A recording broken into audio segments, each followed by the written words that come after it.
So hello and welcome. Happy Friday. Today is Friday, May the 3rd, and this is Backyard Beekeeping Questions and Answers, episode number 256. I'm Frederick Dunn, and this is The Way to Bee. So I'm really glad that you're here with me today. Welcome. If you want to know what we're going to talk about, please look down in the video description below, and you'll see all the topics listed in order. Let me give you a fair warning. It's all going to be about swarms predominantly. There are some other things tossed in there. And I have a shout out today to another YouTube channel, but you're going to have to wait till the end for the fluff for that. I know you want to know what's going on outside. 66 degrees Fahrenheit, and that dropped 10 degrees in the last hour because apparently we have a weather shift. 4-mile-per-hour winds, 64% relative humidity. It's important to track the relative humidity because that kind of keys us in on how much bearding there might be, and there's a lot going on yesterday. Today, not so much. Nectar is coming in. The pollen counts are high. If you want to know what the pollen counts are in your area, look at the allergy alerts, and you'll find out because they go hand in hand. So if you want to know how you can submit a question of your own, please visit the website, thewaytobee.org, and click on the page The Way to Bee. You can also Google The Way to Bee podcast, and you can listen to this rather than watch. Maybe you're doing chores, mowing, driving your car, something like that. We don't want you to wreck. So the entire series is a podcast. The topics that we're talking about today were submitted over the past week. I think that pretty well covers it, so we can jump right in. If you do have a question and you're looking for online fellowship, or it's midnight and you have nothing to do and you just want to know what's going on, please Google The Way to Bee Fellowship, and you'll find it on Facebook. Group of happy people talking about bees at all levels. No question too basic, no topic too sophisticated. So 24/7 all over the world, you'll find someone there who can answer your questions, or you can share some information if you have some. So question number 1 comes from Greg from Moneta, Virginia. Gee, I hope I said that right. I've heard in the past that you should not put newly extracted frames back into a hive. Seeing there is uncapped honey in the hives, does it really make a difference? I transferred a large colony out of a standard 10-frame hive that already had 2 medium supers on it to the new Long Lang hive that I just got built. I noticed 10 frames of full-drawn honey. I went around to other hives and found the same thing.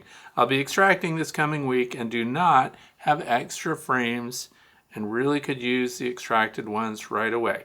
Can I? So anyway, here's the thing. We're in a nectar flow right now. I'm in the northeastern United States, state of Pennsylvania, and there's lots of bearding going on. And what do I always look at to see what's going on out there? I look at my observation hives, and the cells are wet, which means they're bringing in nectar in abundance. Now this kind of, for a brand new beekeeper, gets exciting because it looks like they're filling everything in. So what should you be doing? If they're running out of room, you should be supering, especially before they're starting to cap this honey. But here's the thing, they take up twice the real estate with nectar that they will have when it's finished honey. Sometimes people get excited and they look and they see that the whole frame, if they're doing an inspection, full of honey. Really, it's nectar. It's what's referred to as unripe honey because it happens so fast. And then later they'll check it, and it looks like it only has about a half or a third of what they thought they had before. And what's really happening is they're drying it down and they're moving it around. Those storekeeper bees are busy. So the question here is about, and I like the idea, by the way, you have choices when you are managing your beehives. If it's a Langstroth hive, we're stacking boxes, right? If it's a horizontal hive, this is very easy to do. So we'll start with the vertical hives. So you've got a deep and a medium. That's my configuration going through winter. And we have another question later on today asking if the medium is enough to sustain your bees here in the northeastern United States. It is for me. But one of the things we can do, commercial beekeepers are the ones that tend to stack box on top of box on top of box and so on. And the reason they do that is because they're doing everything in a much larger scale than we are. Backyard beekeepers, we can pull the super that's full of honey, provided they still have resources. Never, even though there's the promise of a great nectar provision coming towards your bees, never leave them without honey. no matter what time of year it is. So when you're supering, rather than continuing to stack boxes higher, which is very hard for people to lift, by the way, you can take them off and harvest it and leave a super of honey on to get them through in case we have, which is what we have going on right now, the threat of rain coming up over the weekend. So because they're brood building, they're nectar harvesting, they're bringing in pollen, and what can happen is you get rain and all these wet cells, these open uncapped cells of nectar, unripe honey, gets consumed rapidly. So you could also, those of you who have scales, broodminder scales, things like that, you'll see a rapid increase in weight, several pounds a day. And depending on the colony, the size of it, you could be 10 pounds a day, for example. So quite a bit comes in at a high rate. But so what happens is then you see all of a sudden it gets consumed, metabolized, and the weight goes away. So you harvest honey and you want to put the frames right back. I've never heard of do not put your frames of extracted honey back on the hive. What I always tell people is put it back on the same hive that it came off of. And the reason that you do that is we don't want to take the risk. If there happens to be some disease, heaven forbid, inside one hive, it can be transmitted through honey. Even American foul brood can be transmitted through honey. So putting it back on the same hive that it came off of, I think, is a really good practice. Plus, it gives them new space to put new nectar, which since we're in the middle of a nectar flow, harvesting capped honey and cycling frames right in and out really quick actually works for me personally. So here's the thing. Here's what I like to do. I put them in Hive Butler totes. I know people are tired of hearing about Hive Butler totes, but I'll mention it. And there's a discount, Fred5, and I get nothing for saying that. So here's what I do. An extracted frame goes into the Hive Butler tote. Then when you go out, the reason I'm mentioning this is I don't want you getting into your hive frequently, right? So I want you to go out there with all of the resources that you think you're going to need, which includes drawn comb. Maybe you've got foundation because you've got a particularly strong hive and it looks like they could actually draw new foundation for you. There are differences in how you use it, but drawn comb that has just been extracted is going to be fine for your bees. But what I want you to do is show up at the hive that you know is full, that has capped honey on the frame. When you pull that frame out, put another frame that has drawn comb right back in. If you're trying to head off a swarm, this will not head off the swarm and they won't look at it as added space unless the comb is drawn. So popping in foundation right now is not a good idea if you've got a congested colony that looks like they might be making preparations for starting with queen cells. If they have that, the decision's been made. But if we're trying to relieve congestion and give them more space to store nectar so they don't become what we call honey bound. Honey bound, nectar bound, whatever the term that you hear is, it means that your bees are looking for space to store this nectar because they are hoarders. They're bringing it in as much as they can while they can, and that means they'll backfill at the very last even the brood area of the hive on those frames. And that's a problem because then what happens? You're starting to lose reproduction within the hive. So the queen has no place to lay eggs. We are honey bound now, there's congestion, and that's when your bees could be stimulated to look to swarm. So swapping out and putting in drawn comb is going to be a very good move, and I see personally nothing wrong with restoring the frames that you pulled from that hive back inside. Now let's say you're a brand new beekeeper. You don't have any drawn comb. So I'm going to talk about something else. This, by the way, it's a polarizing topic among beekeepers, and the reason is it's called better comb. This looks like regular drawn beeswax comb, and biochemically it is, but it's not made by the bees. However, notice that this is a medium deep, and they're wired, so they're supported well. Some people say these go through extractors just fine.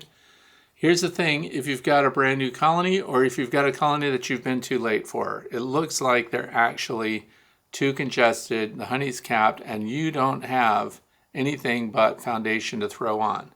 If you have better comb, and I use this sparingly, so I would only put 2 or 3 of these, the rest would be foundation on a super where I don't have drawn comb to replace it with.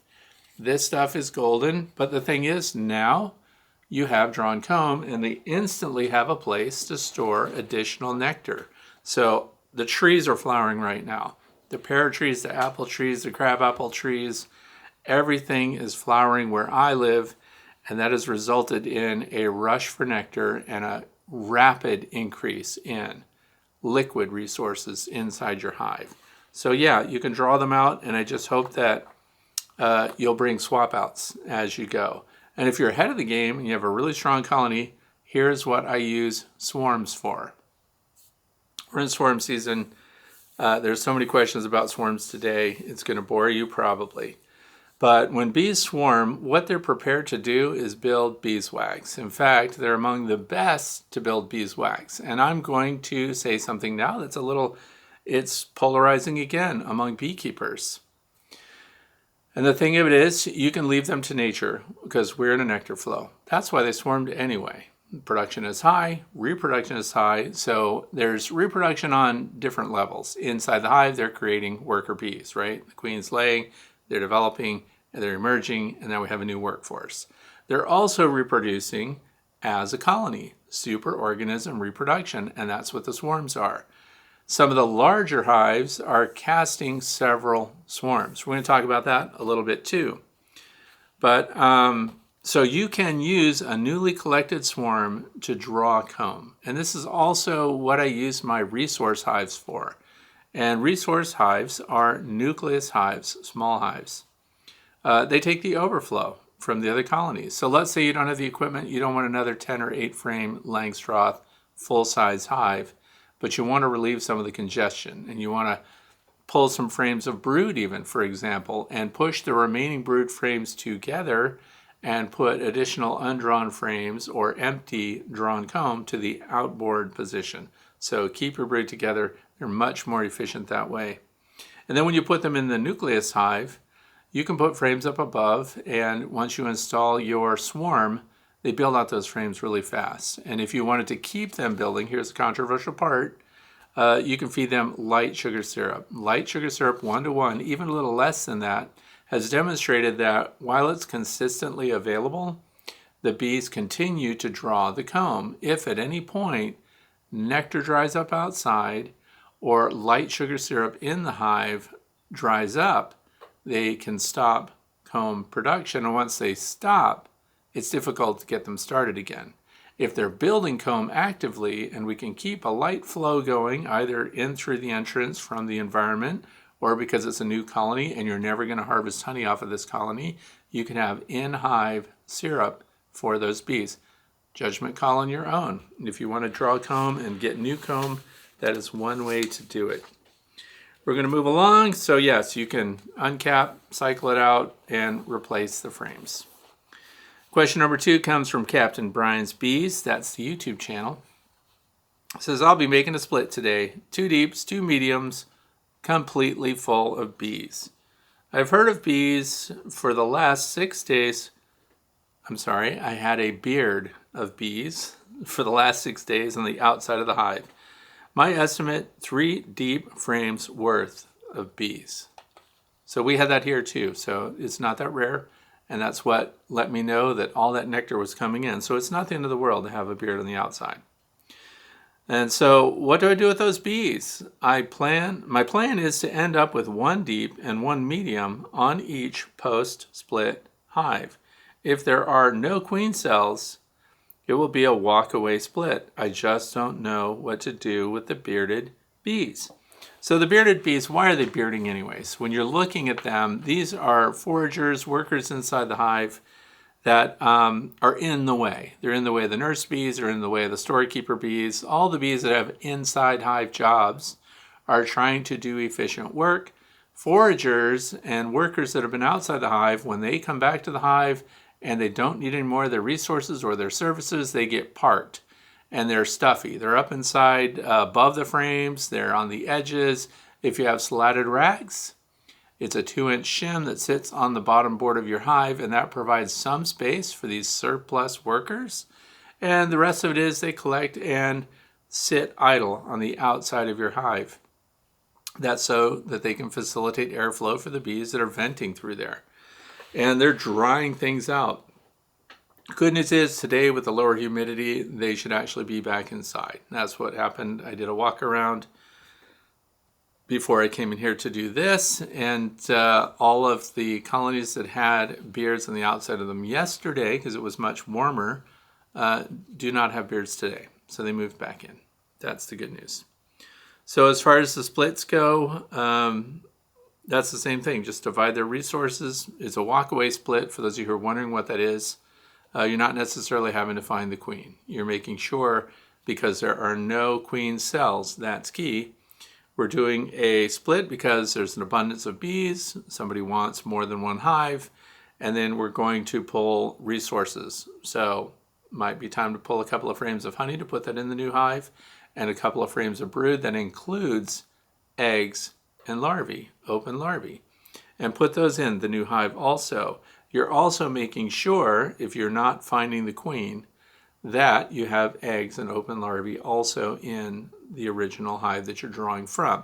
So you can split the resources equally if you want to. And then what you'll notice is, I also recommended, because I did respond to Captain Brian, that I would put these hives right next to one another. And why would I do that?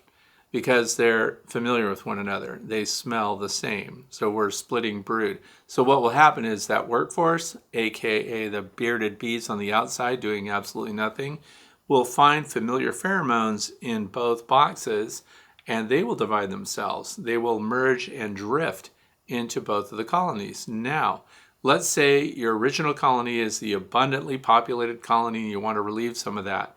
If you pull the queen out of there when you do this split, and again, you're going to leave eggs behind in brood frames. When you put the old queen in the new hive right next door, she smells familiar to them, and you'll get a bunch of your workforce drifting in there. So it's just a great way to divide them. I see no downside to it for the backyard beekeeper. So, and I've done this many times. I put my splits right next door, or maybe they'll be the original hive, another colony, and the split 15 feet away. So it isn't necessary to move them really far away. Sure, some of the foragers go back to the original box once they head out because their memories are locked in for where they live. But you're going to have an abundance of new bees. Hopefully you transferred a bunch of nurse bees too. When you do that split, you can take frames of brood and gently shake them, keep them perfectly upright, shake them off, and take some nurse bees with you. They won't come back because they've never been outside. They don't know where they live. And then they'll be the ones that rapidly progress into becoming foragers for the newly established colony. So easy to do. Having bearded bees on the outside of the hive is not the end of the world. And if you want to get them inside just so you can manage the split, that might be what the real question is. What do we do with them on the outside of the hive? Wait for them to go back in before you do your split? I don't know. Question number 3 comes from Billy Mack from Newberg, Oregon. Hi, Fred. I have a horizontal hive that swarmed twice. Doesn't say what kind of horizontal hive. I captured the first swarm without issue, but the second swarm formed a couple of clusters of bees on the tree. So when they divide and you see multiple clusters, give them a little time to make sure they're all settled, because sometimes, as happened here during the past week, they merge into one. Okay? So anyway, a couple of clusters on a tree, thousands in the air, and after a couple of hours, all the bees returned to the hive except one queen, 2 drones, and just a small handful of workers. The question is, do you think that was a new queen, skinny queen, and was about to do her mating flight, or could she just be another queen that was kicked out of the hive? Swarms were about a week and a half apart. Weather has been too cold to open the hive to verify if there's another queen present. So this happens a lot. And I sort through those little collections, clusters smaller than my fist, right, on a tree branch. Sometimes you'll see swarm over here, 2 feet away, another little cluster. I have always found a queen in those tiny clusters. Sometimes you find them on the ground too. So why didn't they win over all the bees that are in the big cluster over there? What you frequently find in that large cluster of bees is a laying queen. her queen mandibular pheromone is very strong. So queen substance, right? She creates a scent that binds them all together. Who doesn't have as strong a scent and has less appeal? The other queen that has not been mated yet. And sometimes, because look, when we're inspecting hives, and you might freak out because it's your first year of beekeeping, you pull a frame of brood and you see 5, 6, 7 cells that are queen cells in production. What on earth are they going to do with all of those? Now, what frequently happens is the bees destroy most of those themselves. In fact, the bees can change their minds completely, and you can end up with no new queen. And that's because, for one reason or another, there wasn't enough of the resources coming into the hive, there wasn't enough pollen to sustain them, there was a big weather event, and they decided to keep their original queen, and they go ahead and chew away and destroy and completely remove, as if nothing was ever there, all of the queen cells that you were looking at. So I'm a big fan of splitting them up. In other words, if you're trying to create more beehives and you pull a frame that has queen cells on it, generally there are adjacent frames that also have at least a couple of queen cells on them. And when you take them apart and you put one in each deal, you're creating insurance policies. So that if they did change their mind, or if the weather did change, or they didn't make a new queen, and the old queen who was laying flew out and away with the working population, you have got insurance policies that now you can restore. Now here's what happens. They do what's known as after swarms. So what we're in right now is prime swarm season, and what we're getting is a lot of prime swarms. That is the queen that made it through winter. She's strong, she's still healthy, and they're kicking her out because their job is to reproduce. This is why bees survive. They reproduce and generate and create new colonies of bees out and about in a bunch of cavities in the area where you live. So, and their chances of finding a new cavity to live in might be pretty low depending on where you are. Much reduced now in my neck of the woods, literally, now that my neighboring farmer has sold off all of the large hardwoods from our woodland area to the east of my property. Huge piles of giant lumber. Anyway, habitat is gone for these big bee trees. So they might have a tough time finding a place to re-inhabit a hive. So you need to have an insurance policy to make sure that you're not completely out of bees. So saving those queen cells on the frames, treat them carefully. Don't tip them upside down to look inside. If you need to look up to see if there are eggs and development going on, if that queen cell is half the way developed or 2/3 of the way down, you can bet something's in there. Don't flip them upside down and look down inside to see that. You can have an impact on the development of that pupa, or the larva in the case of it being open. It's a pupa when it finally gets capped. So having insurance policies for that. But here's what happens is when the queens emerge in multiples, right? Sometimes the bees kill them themselves. Sometimes the first queen out, which is what should happen, goes around and kills the other queens that are about to emerge, right? And sometimes that doesn't happen. And when that doesn't happen, you have multiple virgin queens scooting around inside your hive. This is also why sometimes when you're doing a hive inspection, look at the behavior of your bees and look where they're clustered and look what they're doing. Sometimes you think you've got the queen and you put her in a queen clip or something like that, or you put her in a tiny queen cage just so you can have control of her and stuff that's opening with grass or something while you're doing your inspection. Then you'll notice another queen sometimes. One of the reasons that we think there's only one queen in a colony, because there can also sometimes be multiple laying queens, the optimum order is that there's one mature, well-mated laying queen per hive. But sometimes it happens that you get these sister queens that are in lay. Other times one is mated and others are not. But after swarms can go with these unmated queens. Now what also happens is sometimes a queen that is mated leaves with a swarm and other queens just get caught up in the flow and off they go.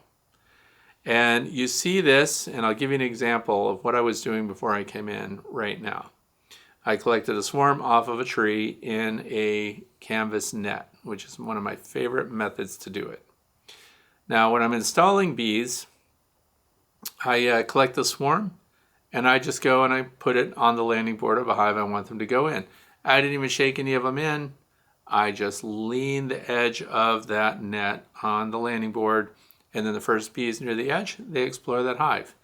And guess what they did? They moved in. So I didn't do anything to entice them into that hive other than to make sure that it has what? Drawn comb. All the frames are present. In this case, it's a double-decker nucleus hive, so it's 10 frames, 5/5. And so I watched them going in, and then of course what happened is there's a big cluster inside the net. They seemed stubborn. They did not move at all. So they divided themselves. Half went in, Nasonov glands and everything else fanning at the entrance. One queen went in there, and there they sat. They're satisfied. They're already foraging yesterday afternoon.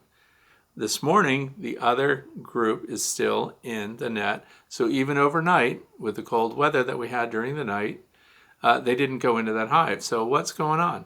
There's another queen in that part of the swarm too. So it was a swarm that clustered together for what looked like one large swarm, but it's really multiples together. So then I took them over put them next to another nucleus hive. In this case, it's a Lyson nuke, double-decker.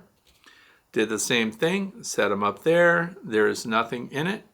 Drawn comb is present. And what do? As soon as the few on the edge of that net started going in, they did a little walk around, they came back out. Others went in, they do a little walk around, they come back out. You're witnessing kind of a honeybee democracy that Dr. Seeley would describe. And they get a consensus that they like the space. They come out, they lined up on the edge, they started fanning their Nasonov, and the whole cluster of bees became animated, and up and in they went. And a third of the way through the cluster going in went that little queen. So now I have 2 colonies. But otherwise, I would not have understood. I went out there again after lunch and I looked, and the net is completely empty. Now the hive is occupied. So there were 2 queens in those clusters, and that's why some went in on the first one and then the rest stayed out. 2 separate hives of bees from one cluster, one swarm. So that's what often happens. And the size of that cluster, though, led me to believe I think both of them are actually mated queens. So what could have also happened is they could have emitted or been cast from other colonies and just joined together on the same tree branch, which, by the way, who do you think discovered that those were out there? The supervisor showed up, Quinn. He wasn't here 5 minutes. He said, "Grandfather, there's a swarm on the tree." I says, "I know it's a fake swarm. I'm playing around with pheromones." He says, "No, it's a real swarm." And we argued back and forth. And then I went outside, and sure enough, there's my study swarm. But there's also another swarm on the tree. So we got them. Easy access. I forgot to use my swarm reacher. I missed a chance to play with that. But that's okay. There will be other swarm opportunities coming along. Let's move on to question number 4, which comes from Jill in Chicago suburbs, Illinois. So April 29th, and my first swarm appeared. Swarms everywhere. Are you tired of hearing about swarms yet? They're exciting every minute. Swarms are just fun. It's a great opportunity to play around with them. And April 29th, my first swarm appeared early this year, as I do not usually see swarms until mid to late May. Now this is really interesting. I'm going to take a sidebar here because I have flowering trees on my property. I have trees right now that are flowering that don't normally flower until June historically. They're flowering now. So we're talking about hawthorn trees and the crab trees and things like that. The prairie fire crabs are not blossoming yet. Apple trees are blossoming now. So we have a lot going on. It seems a little out of sync. But anyway, it says easy to catch from a low-hanging bush. But whew, were they hot. Started stinging me within a few feet. And they ate through the cuffs of my bee suit and followed me relentlessly back to the house. The weather was fair. Cloudy, but no rain, and it was evening. But none of my existing hives are that aggressive, and this was a swarm. I have mutt bees, but the attackers were mostly dark to black carniolans, question mark. Could have been carniolans or Russians, for example. I hate to say it, but I wish I just let them go to the wild. I have been giving away bees, but won't give out these. Do you think they will calm down? I have been through 8 of 12 hives and no swarm cells found. The last 4 today. I wonder if you care to comment regarding unaggressive swarms. These bees give swarms a bad rap. Yes, I care to comment on Jill's question. So here's the thing. Swarms can change their disposition. Now, she said, it's not raining, that it's overcast. Well, overcast conditions can make bees a little angsty. They don't know if a storm's coming or not, and the last thing they want is to be exposed during a storm. So they can be defensive, but that doesn't apply to swarms generally. And here's why I like to mess with swarms. They're just fun. So there are a lot of things that we can look at when we're looking at a swarm. So let's say you go out, you've got a swarm, you don't know how long it's been on a branch, right? So we need to assess their disposition. And the longer a bee cluster in a bivouac is on a branch or a fence post or wherever they happen to be, the longer they're there, it means they couldn't find a place to live. You'll also see them bring in resources to one another. This was interesting too, because we spent a lot of time staring at swarms over the past few days. And some go out, get nectar, and bring it back to the cluster and start feeding one another through trophallaxis. So you see the bees that are on the cluster, another bee flies up next to them, the bee that's on the cluster extends its proboscis and starts feeding from that bee that's been out and about. So they're actually provisioning the cluster in place. The longer they're in place, the more critical their situation is, because you'll also find that they start to build little bits and pieces of beeswax on the branch that they're on. And that's because, remember what I said earlier, a swarm is ready to build new comb. By design, they're ready to survive and establish a new colony, right?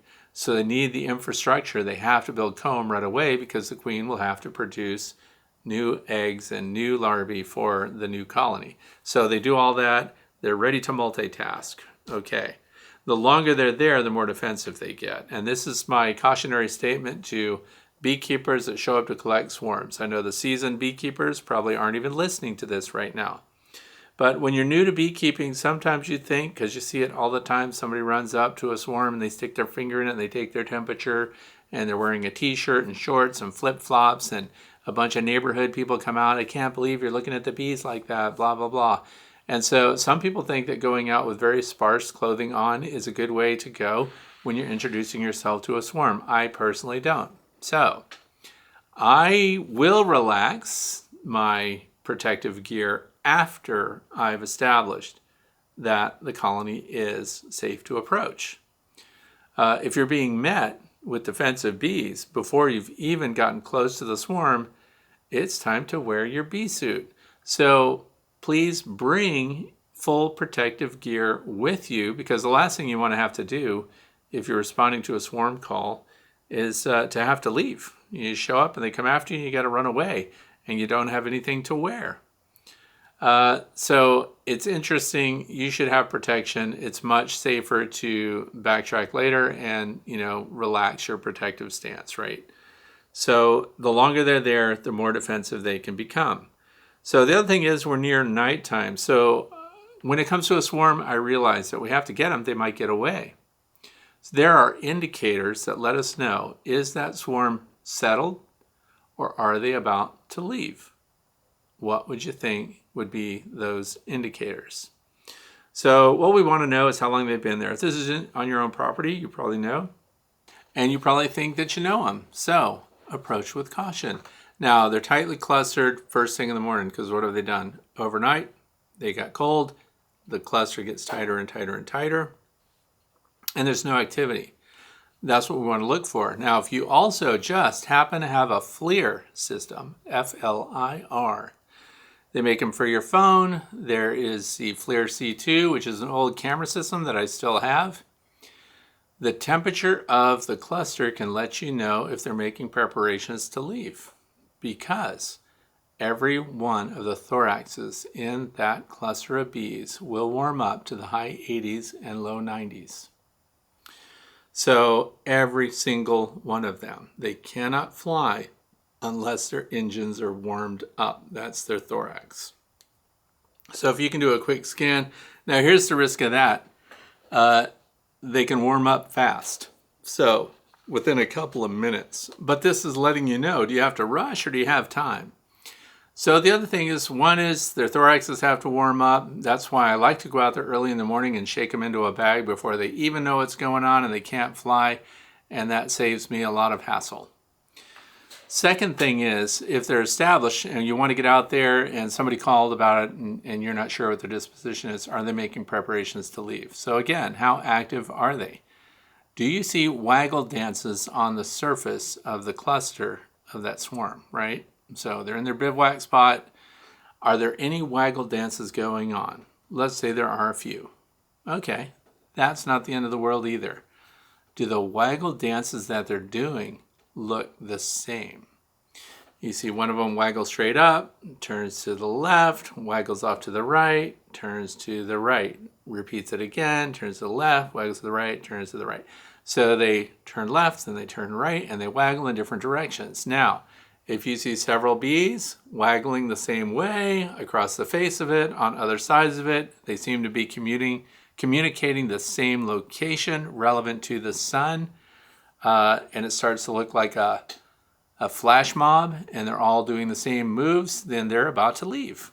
So they've developed a consensus. What we see is conflicting, dances. So these are scouts that have been out and about. They've found a place that they'd like to live. They're coming back. They're trying to convince the rest of them that it's a good place to live. And until they get a consensus and they all do the same waggle dances, they're not leaving yet either. So the temperature, the activity on the surface, the swarm dance looking the same. So these all let you know that you've got time or you don't. The other thing is, when the queen is present, they are very calm. So if you've been playing with the swarm and you're wondering, did I get the queen yet? So maybe you're using a BVAC. So there are multiple BVACs out there. The Colorado BVAC is a favorite. The Everything BVAC, which straps on your back, has its own battery pack and everything else, and you can go and suck the bees into that. The way you know when the queen goes into your vac is the exhaust air coming off of that vacuum cleaner has bees flying around in it. So you'll find out that members of the swarm that you're collecting will be flying around in that air that's exhausting from your BVAC because the queen is in there. So when you see more and more of that, and when you've got the Everything BVAC, it has a backpack with it, the bees are all swirling around your head back here because the exhaust from that is straight up behind you. So those are indicators that you have the queen. And when you look at bees that have been left on the tree or the branch or wherever they happen to be once you started collecting the swarm, if they seem to be actively searching every inch and creeping out on the branch, coming back and searching one another, the queen is gone. So you've either already got the queen or she's been knocked on the ground or something else, and it's time to find her, and usually find her with a cluster of bees around her. So they get agitated and they start searching everywhere once she's gone. So again, if you've swept her into your butterfly net or you've collected them into a BVAC or something like that, if they're not going to recollect on the branch, if they're actively searching around, you got the queen. So now the other part of this is what would I do with those bees? If they seemed hostile, I live in rural America. I live on a dirt road. I'm in farm country. I don't have immediate neighbors, right? So I could wait and see how they're doing. Because once you hive them up and once you reunite them with their queen or whatever and you get them into a hive, you should see a calm colony. I don't know if you've ever installed queens in a queenless colony of bees. When you open up that hive that's queenless, there's a rush, there's a whir, there's a sound that comes with it that's very different from hives that are well set, that are queen right. When you open it up and it goes woo like that. I've noticed that they display something that, this is not all the time, but some of the time I see that they have spread wings. This is different from K-wing. I used to say K-wing. I was incorrect because K-wing is they're locked open. They couldn't close them if they wanted to. That's a sign of health. The other thing is of unhealth, by the way. So the spread wing, though, it's almost like when somebody's about to fight and they arms akimbo or whatever they call it, where their arms are out and they're ready to grapple. The bees that don't have a queen often will have a bunch of workers and they're flying around and their wings are spread like they're ready to go. And then when you install or introduce a laying queen into that colony, they calm rapidly, and you'll see their wings close in and align over their thorax and down, of course, over their abdomen, and they'll start to interact with the new queen. And so they need physical contact with the queen to spread her pheromone through that colony. So there are reactions to their queens and the absence of a queen. Of course, if there's no queen, they wouldn't be out on a branch anyway, right? So, but this is also why sometimes a colony, and the reason I'm explaining this, a colony that should be passive can seem somewhat defensive, and that's often the case when they're not queen right. So I would keep them and see what's going on. You had an overcast day, it was late in the day, they may have been there a while. Let's hive them up, let's see how they're going, and hopefully Jill will give us some feedback on what happened. And I agree, if you've got a really riled up bunch of bees in a swarm situation and we don't know their disposition ultimately, I would definitely not be passing them on to someone else. Worst case scenario, you remove the queen and you let all those workers go back to wherever it is that they came from. So, because that's what happens too. Sometimes people show up, to collect a swarm somewhere, and they only get part of it, and then people are really upset. Well, what about these orphan bees that you're leaving behind? Well, they go back to wherever they originally came from. They're not lost. You don't ever come back and find a big pile of dead bees where there once was a swarm on a branch because a beekeeper came and collected 80% of them. Keep in mind, hundreds of them are out scouting for a new location to live, and when you're collecting them off the branch, they haven't come back yet. In fact, sometimes they bivouac individually overnight on flowers and things and come back the following morning. So there are always going to be some of the foragers and scouts that do not make it when you collect the swarm and hive them up or take them away. Question number 5 comes from Brad Oliphant. That's the YouTube name. Thinking ahead to our dearth in July or September, if I still have my supers on, is it safe to still feed a weaker ratio of sugar syrup, like 2 parts water to 1 part sugar? I think this would be safe to do, being that this low ratio would only be consumed for energy. What's your take on this? Okay, so here's the thing. Anytime we're introducing sugar syrup at any level, any thickness, 2 parts water, 1 part sugar, that's very lean, by the way. If they're your bees, your supers, and you're the consumer of the honey, and you do not sell the honey, this is an ethical thing. And I've heard it myself. For as long as I've been a beekeeper and been to meetings, I've heard people say, you can put sugar syrup on because they're only going to consume it, they're not going to store it. And if they don't need it, because there's lots of resources coming in, they won't be consuming it. So there are some people that see no problem whatsoever with putting sugar syrup on their hives, even with supers on, in periods where they might lean out, because it prevents them then from, of course, consuming the resources that they hope to harvest later. If you're harvesting this honey for your own use, and you don't mind that there's a risk, because let's face it, we don't have 100% control over what your bees do with sucrose that they collect, whether it's inside the hive or outside. That's why I stop all open feeding, if any, whenever supers go on. If supers go on a single hive, 0 open feeding. Okay. And that's for me personally, because I don't want any sugar syrup coming into a honey super or comb honey or anything else that I might sell to someone or pass on. Now that my 8-year-old supervisor is around and he's the honey boy and he sells honey, it's going to be from this apiary 100% honey from flowers. and this is, it's the toss-up thing, because you will go into bee yards that have bee feeders on every single hive, and they're selling honey. And the claim will be that the thinner syrup does not make it into stored honey. Well, I don't want to personally run that gray area at all in my area. So July and September, here where I live, I don't have a dearth, so I have a different consideration.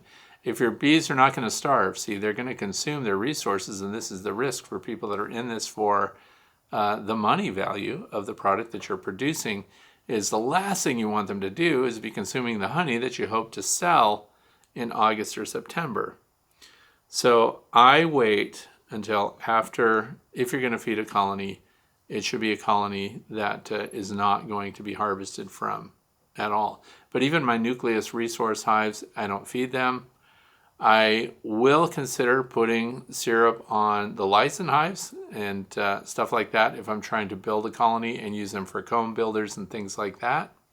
But most of my nucleus hives don't even get fed, and they do well. So wherever you're living, if you happen to be in the United States, look up beescape.org, beescape.org, and see historically where the dearth happens in your area.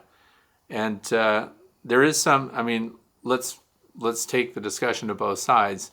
There's lots of evidence that the bees then would use a light syrup just for consumption, just as a carbohydrate source, just so that they can function inside the hive. Because once bees cap their honey, the last thing they want to be doing is uncapping it during the warm season, right? So if you're in a profound dearth, then they're going to consume, and it's reverse of how they build. So they build the honey from the center frames outward. And in my case, they're a little lopsided because they build from the center, but they also build towards the east first. And then the western frames, if I have a south-facing hive, the western frames are the last ones that get filled and capped. So they fill from the middle, though, and then out they go. Now, it's in reverse when they're consuming honey. This is why sometimes people get upset because they think they've got a full thing of honey, but then they get to those center frames, the fourth and fifth and sixth frames, sometimes you see a little arch up into it because below that is brood. And what's happened is they've hit lean times possibly, and they go up in there and they consume some of those cells of those honey frames that you were hoping to harvest. So it's interesting that way, but this is going to be a personal judgment call.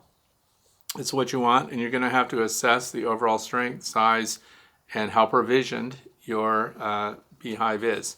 And this is why the way I set things up for myself, it's the deep brood box and a medium super.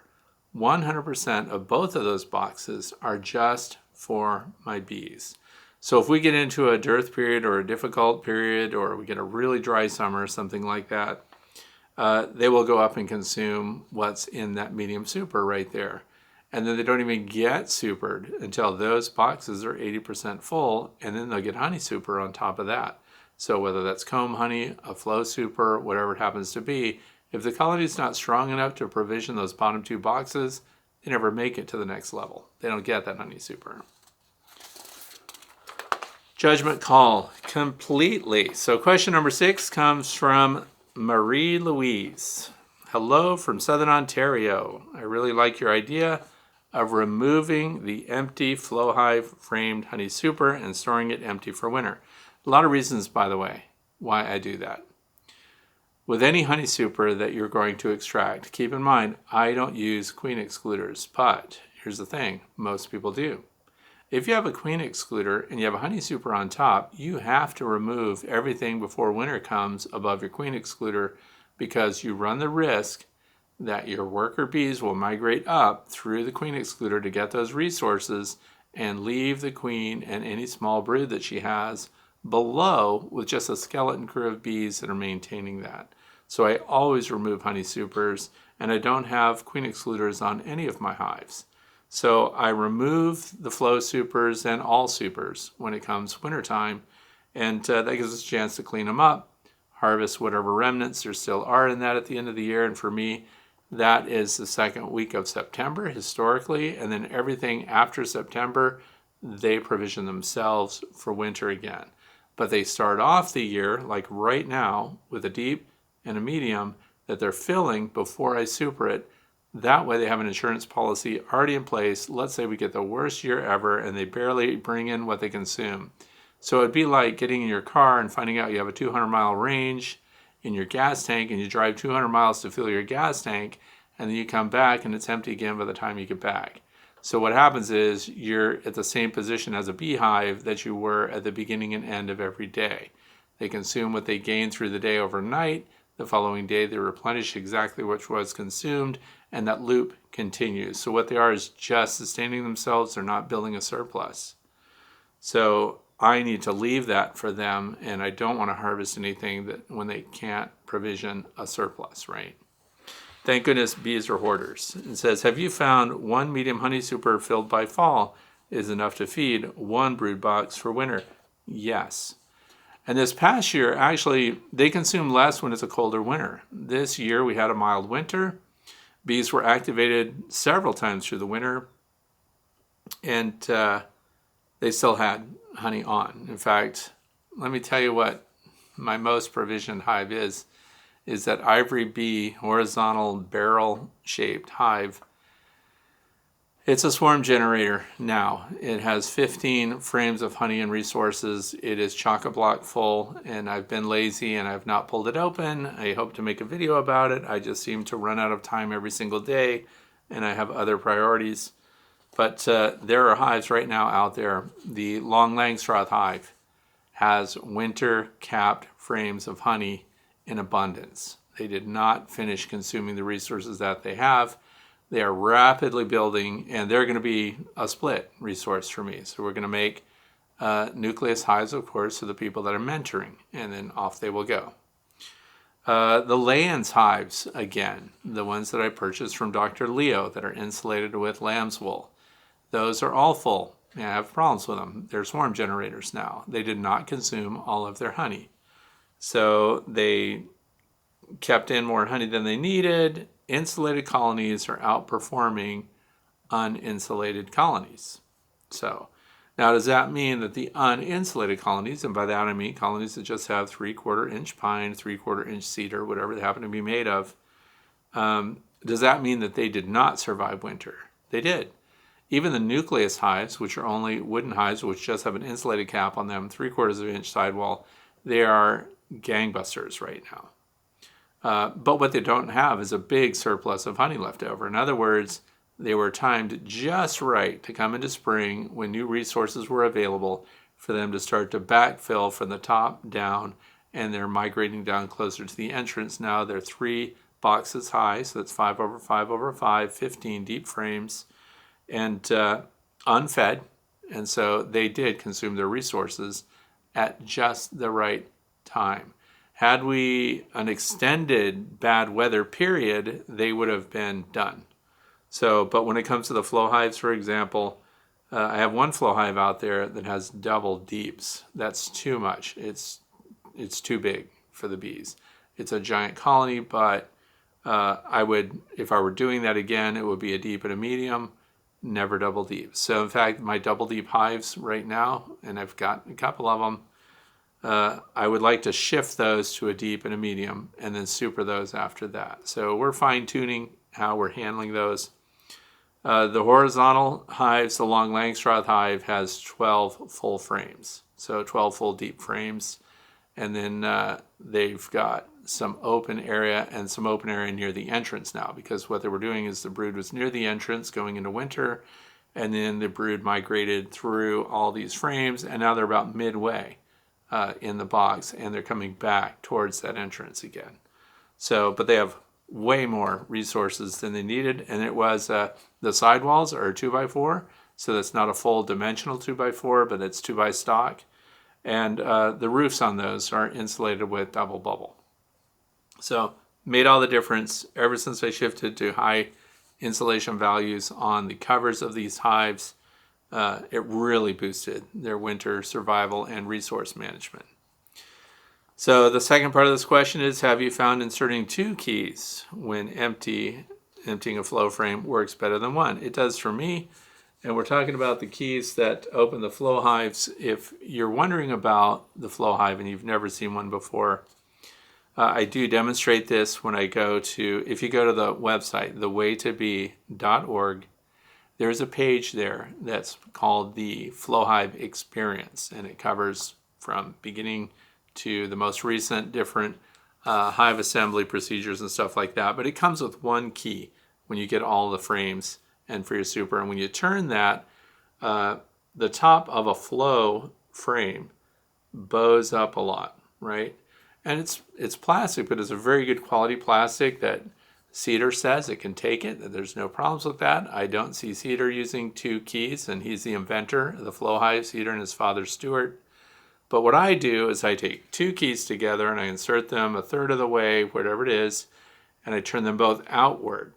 And when I do that, they catch in the shoulders and then they push up like this. Instead of bowing it in the middle, they're in that bend on the sides of it, and it also pushes them into place, and the keys are straight up instead of straight down.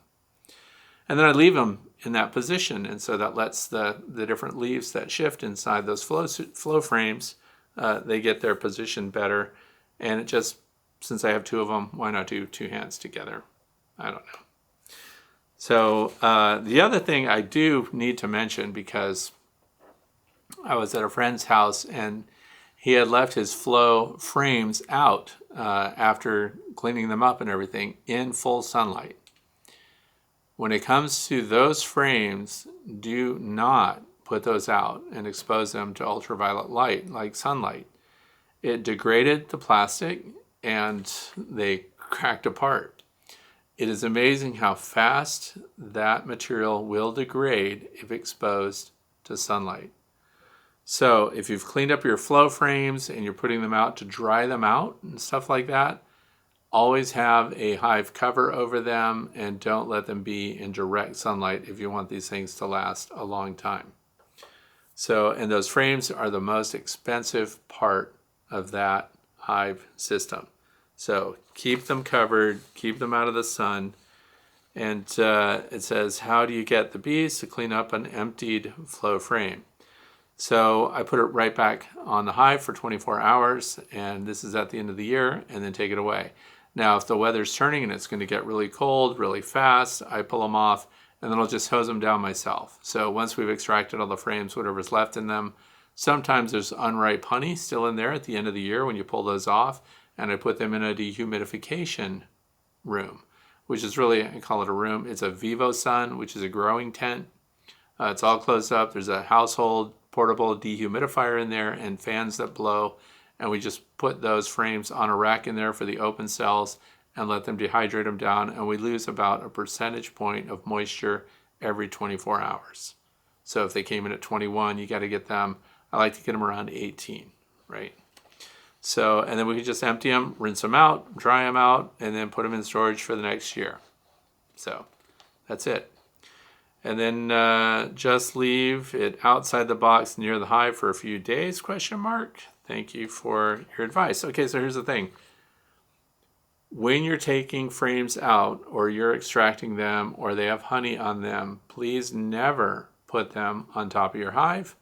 Don't lean them against the hive, and don't have them anywhere near your hives once they're exposed. And that's because you bring in robbers and foragers from other colonies, and maybe you only have 1 or 2 colonies of your own, but if other bees from other colonies nearby you discover that, they can mob that area, and they have long memories. In fact, their memories as long as that bee lives.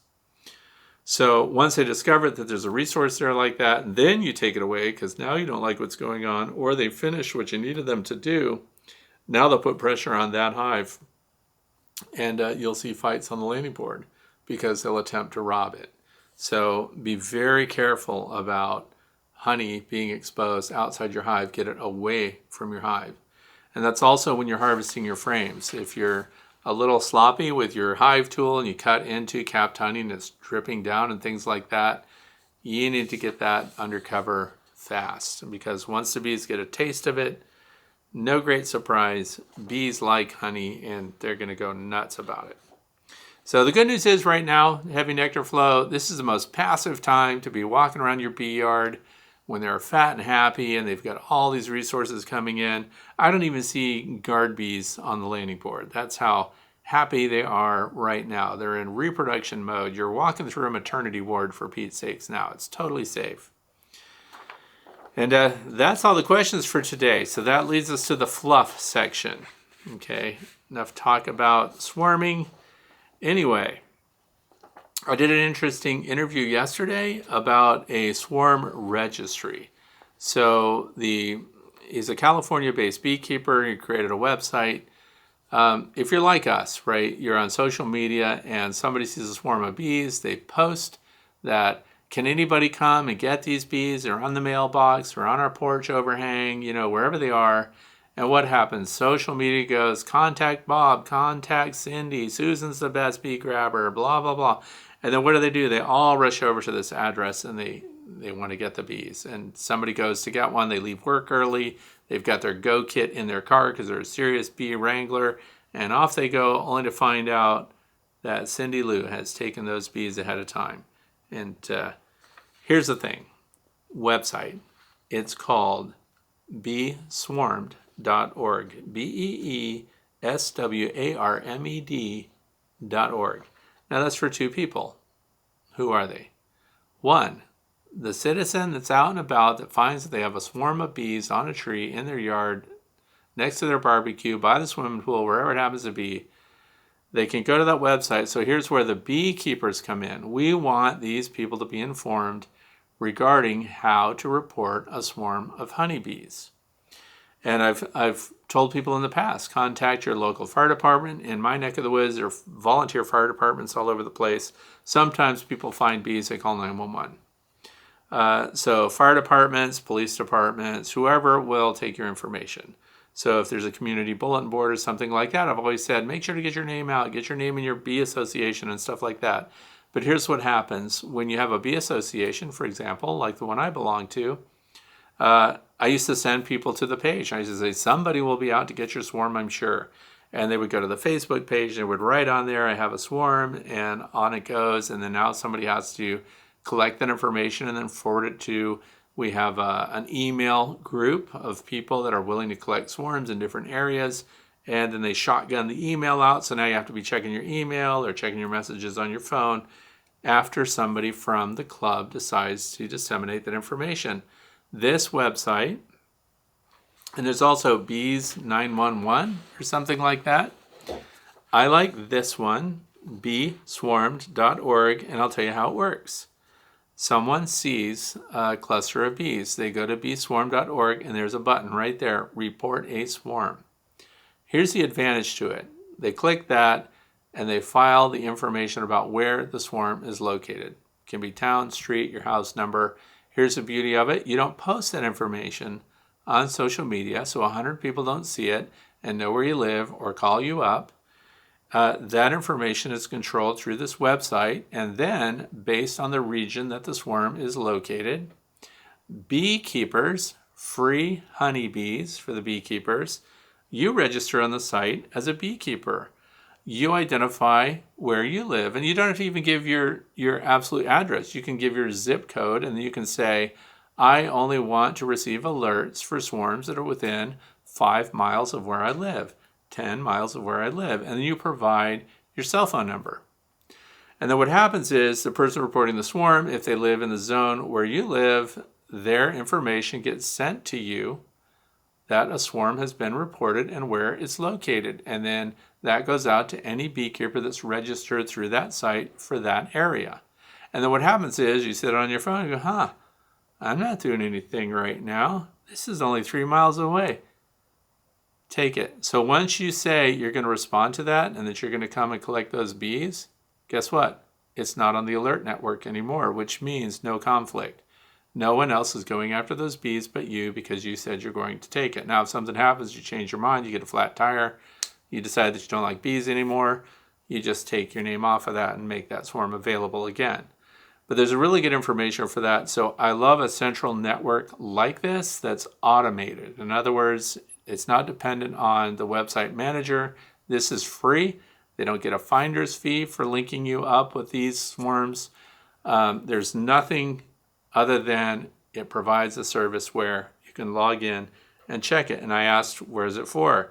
It's for anywhere you have access to the internet, because it will, of course, peg your location and then people that report swarms. So the more people that know about it, the more effective it's going to be. And that's where the beekeeper comes in, because people that are not beekeepers, they like to post pictures on social media and everything, say they have a swarm. That's where we make them aware. If you see a swarm, go to this website and click on that, report the swarm, because it also has a series of questions. Anyway, the interview was done yesterday. Maybe you'll watch it. It's beeswarmed.org, and you can see screenshots and see how it works and everything else. It's a brand new website. The other thing is, which I haven't done for a while, there's a shout out today. The shout out is going to be related to this gizmo right here, which is the Swarm Reacher. I was watching TV today, and I shifted out of the regular TV and looked at YouTube on TV, and what got put in my recommended views, somebody was using the Swarm Reacher. So I thought that was really cool. Watched the whole thing. And here is the YouTube channel for the shout out for today. There will be a link to it down in the video description, but it's the South Florida Beekeeping with Rich. That's the channel name, South Florida Beekeeping with Rich. The title of the video is, How Well Does the Swarm Reacher Work? And then, so I'll put a link to that, but if you just want to search it and find it on your own, please tell Richard that I sent you, say hello, wish him well. And because here's the thing, with a new piece of equipment like this, we need, well, first of all, I like to get feedback on it, good, bad, or otherwise. How does it work? How doesn't it work? What would you do better? You know, is there a method that you're coming up with? So I don't think, Rich, overall, I don't want it to be a spoiler, but I don't think he had an overall great experience. But I enjoyed watching the video, and I saw I had some ideas just looking at the way he does it. And that's why I'm giving it a shout out. I would like for you, those who are interested in collecting swarms with minimal gear, which involves this clip and holding a frame, an old brood frame up there. I've done some things to that myself, which backfired. I'll tell you about it in a minute. But I like Rich's video. I like his method that he did. I also had a lot of fun listening to his wife telling him what to do as he went through the whole process. She had great ideas. She was really keyed into everything. Plus, she was videoing it all. And he goes later to look at a bucket trap, and he says, oh, it's empty, there's no swarms in there. And she thinks that there might be a swarm in there. And then he lifts it up, sure enough, there's swarms in there. And she did not say, I told you so one time, but she very easily could be doing I told you so to him, I think, throughout his day. So anyway, go to the South Florida Beekeeping with Rich, check out the channel, give him a thumbs up, say hello from me, and watch how he uses the Swarm Reacher and see if you don't get some ideas from that. So here's the thing, because I'm thinking about the Swarm Reacher all the time because people are asking me what I think and I haven't used it. The thing is, when you take a frame, I did something wrong. Okay, these are Swarm Commander vials. I like them because I carry them in my pocket.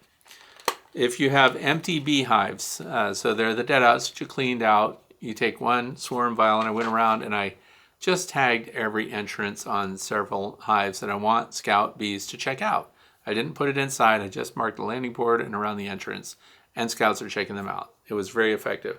So I, like a kid with a new toy, I went out there and I had my telescoping pole, I had my Swarm Reacher, and if you have a frame on it, I thought, I'll just go out in the backyard and I'll put a little Swarm Reacher on the frame. I put it on, not Swarm Reacher, Swarm Commander, put a little bit on this, have that telescoping pole, I put it down the pole. And then I zip tied the pole to a tree branch and walked away. Huge mistake, don't do it. Now what do I have? A queenless swarm of bees. So what it did is Swarm Commander is powerful stuff. It attracted a whole bunch of bees, no queen. I have a cluster of bees out there that's like this. No queen in it. How do I know? Because they break cluster, they fly away trying to go to the new location. The swarm reacher and the pole that it's on don't go anywhere because it's not a real queen, and they come back and recluster. So here's the advice I want to give to those who are using any kind of clamp with a brood frame as a lure to pull a swarm of bees off of a tree onto your frame.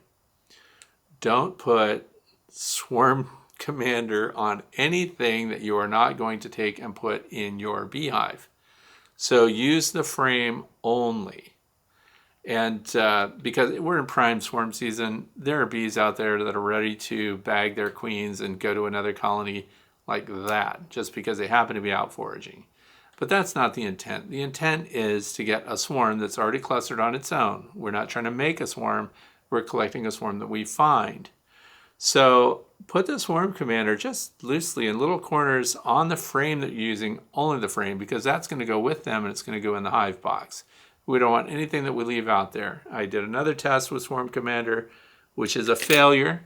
A win because Swarm Commander attracts the bees, a failure because it's not a swarm, it's just a cluster of bees that don't have. So it's working kind of like the queen mandibular pheromone, which makes them think there's a queen, and so, there's a bunch of orphan bees attached to that. I dabbed a little bit of it, again, like a troublemaker on a tree branch, just dabbed some of these, and of course there's a cluster of bees on that with no queen. So it complicates things. All I want to distill this down to is get your old brood frames, the deep brood frames that you're going to use on your clip. Just dab it lightly with Swarm Commander a little bit. Wear gloves, put it in a Ziploc bag when you're not using it because you don't want the bees all over you. And then watch how quickly they go to the frame. It's like a secret weapon. Only take it out when there is a swarm. Don't just leave it out in the yard because now it becomes a magnet for bees and then you have to deal with them. You have to be creative and you have to win them over. Then you have to deliver them to some other hive that you want to reinforce or something like that. So it works. Please go to South Florida Beekeeper with Rich. How well does the Swarm Reacher work? It is not all good, but maybe you'll watch it. Maybe you'll get some ideas, and maybe you'll play with them a little bit. And the other thing is when I go after swarms, then I want to bag them. So if they're out on a branch where I can just shake them into a branch, I'm not going to be using a swarm reacher if they're reachable, right? And the swarm reacher is for things that are out of reach. So if they're in the bag, I have already pre-set up my squirt bottles with 1-to-1 sugar syrup, and I also use Honeybee Healthy. The reason I put Honeybee Healthy in there, just a teaspoon, is because it will keep that sugar syrup from spoiling right into September. So you mix these things up now. They're with your Go kit, your Swarm kit, whatever it is. And I want to talk a little bit about that because I saw something interesting on TV, which I thought was weird. There was a baseball game. I think it was a baseball game. I don't follow sports, but it was in the news. A bunch of bees showed up. They collected on a wire, and they had to shut down the game, the sports event, whatever it was. They called a pesticide company. A beekeeper showed up, and he went up and collected the swarm, but he sprayed them down and then vacuumed them. So now I was looking at that, and I was thinking, no, don't add liquid to a bunch of bees that you're going to collect into a vacuum because it makes them all wet and heavy. I'm going to guess that was sugar syrup. I hope it was sugar syrup. The guy's an exterminator. I don't know what it was. But he soaked down the bees with it, and then he vacuumed them into a regular corrugated intake vacuum hose. Again, that's a rough ride for the bees through there because it's not a smooth lined interior diameter. But if you're going to vacuum bees, leave them dry. You want them to dry tumble through there with the lightest amount of suction necessary just to get them into the vacuum cleaner. So, and it's a bee vac designed to spread out the exhaust inside so the bees, again, don't suck all up and block the exhaust, of course, because it depends on that to create the vacuum. But they should be dry going in there. So that's it. When you have sugar syrup and you spritz them down, then that lets them fall off the branch easier into my butterfly net. and then I just unscrew the end, drop it into what? A hive butler, and then I drive them home.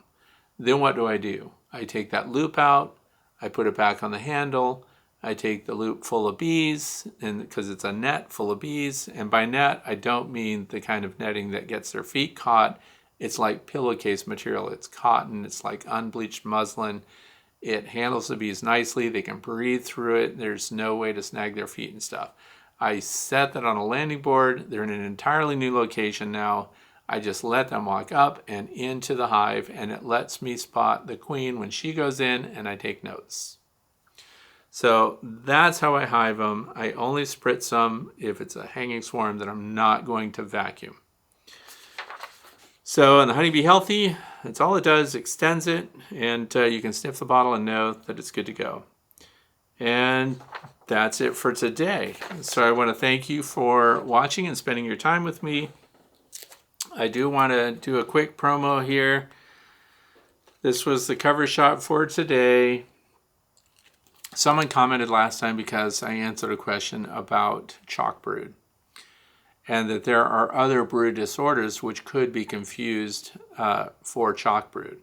So I want to I have no shame in recommending this book because, first of all, no profit for me, not associated with them. This is from Penn State Extension Office.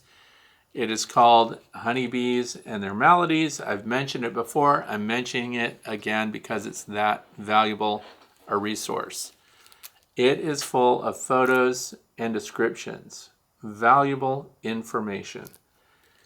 I think it's around $12. You go to extension, extension.psu.edu.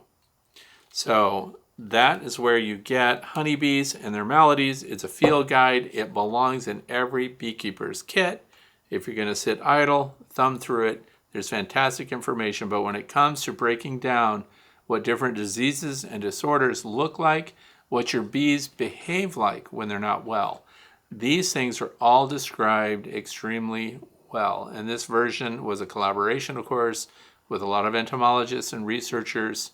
And of course, one of the key people there was Dr. Robin Underwood. So I want to thank you for watching. I hope you have a great weekend ahead and get out there. And if you're in my neck of the woods, it is time to super your hives. They are going to gain resources so fast, they're going to get congested. You risk being honeybound. And this is where beekeeping kicks in. Thanks a lot for watching.